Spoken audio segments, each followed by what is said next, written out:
উম্মে সালামা রাদিয়াল্লাহু তাআলা আনহা ওনার প্রাণ প্রিয় স্বামী আবু সালামার ইন্তেকালের পরে চোখের পানি ছাড়ে আর পড়ে ইন্না লিল্লাহি ওয়া ইন্না ইলাইহি রাজিউন আল্লাহুম্মা আজুরনি ফি মুসিবাতি ওয়া আখলুফনি খায়রাম মিনহা।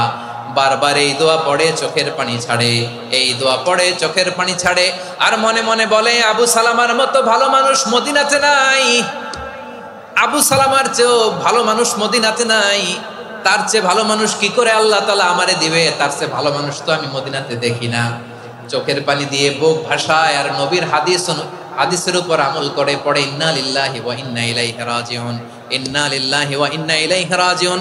পড়তে পড়তে চোখের পানি ছাড়ে আর চিন্তা করে বিশ্বনবী বললেন, এই দোয়া পড়লে যেটা হারালাম তার চেয়ে ভালো কিছু দিয়ে আল্লাহ পুরস্কার দেয়।